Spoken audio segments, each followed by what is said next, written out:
Coba bayangin, kamu mau pinjam uang ke bank untuk membeli sesuatu ataupun mau memulai usaha.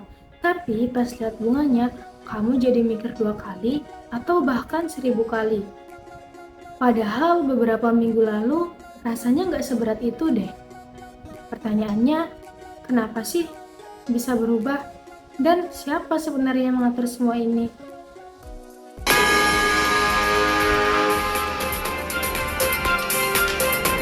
Anda masih bersama kami di Kompas Bisnis, Saudara. Rapat Dewan Gubernur atau RDG Bank Indonesia pada 18 hingga 19 November 2025 memutuskan untuk mempertahankan BI rate sebesar 4,75%, suku bunga deposit facility sebesar 3,75%, dan suku bunga lending facility sebesar 5,50%. Jadi jawabannya ada di kebijakan moneter, khususnya suku bunga yang ditetapkan oleh Bank Indonesia. Nah, dan yang menariknya lagi, di tahun 2026 ini, Bank Indonesia memutuskan untuk mempertahankan suku bunga di level tertentu, tidak menaikkannya ataupun menurunkannya. Mungkin ini kelihatannya sederhana ya, tapi dampaknya itu sangat besar ke sistem keuangan. Di video ini, aku Indah Nurhayati dengan NIM 0603 1182 42 90 13 bakal bahas kenapa keputusan ini diambil dan yang paling penting itu apa dampaknya kalau dilihat dari sudut pandang ekonomi moneter. Jadi, berdasarkan berita dari media Indonesia seperti Tempo.co dan CBNC Indonesia menyatakan bahwa pada tahun 2026, Bank Indonesia memutuskan untuk mempertahankan suku bunga atau BI rate di level 4,75%.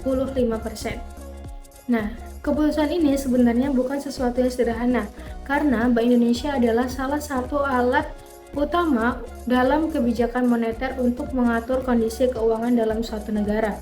Kalau dibayangin, suku bunga itu kayak alat kontrol. Kalau dia dinaikkan, aktivitas pinjaman itu biasanya menurun. Dan kalau dia diturunkan, maka orang akan lebih banyak meminjam uang. Jadi dari sini kelihatan bahwa kebijakan untuk menahan suku bunga mempunyai tujuan tertentu. Kenapa kebijakan ini diambil? Nah, kalau kita coba pahami lebih jauh, kenapa sih Bank Indonesia memilih untuk menahan suku bunga? Yang pertama yaitu untuk menjaga jumlah uang yang beredar. Kalau suku bunga diturunkan, orang akan lebih mudah meminjam uang dan uang yang beredar bisa meningkat dengan cepat.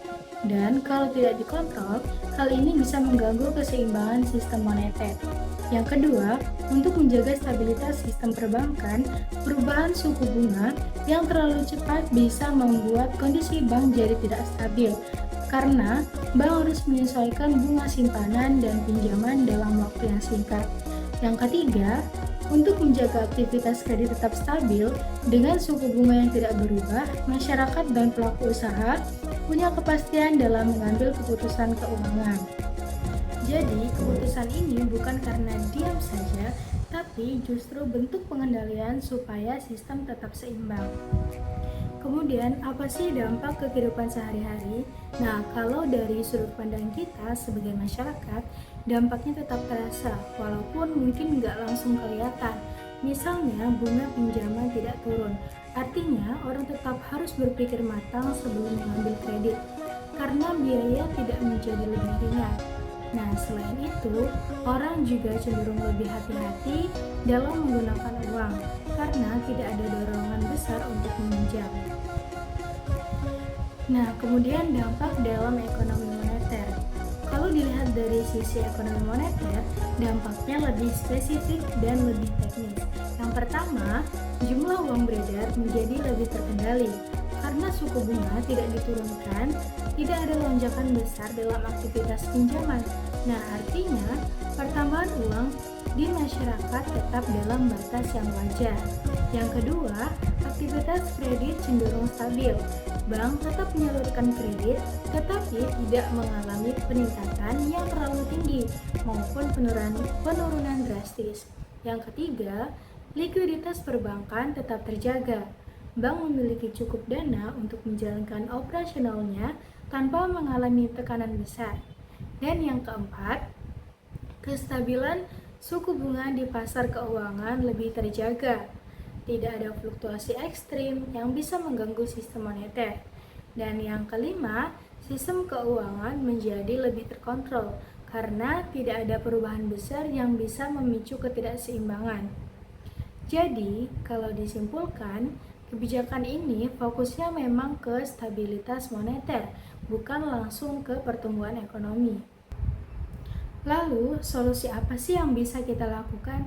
Nah, dari sisi Bank Indonesia, yang paling penting adalah menjaga keseimbangan antara jumlah uang beredar, aktivitas kredit, dan stabilitas sistem keuangan.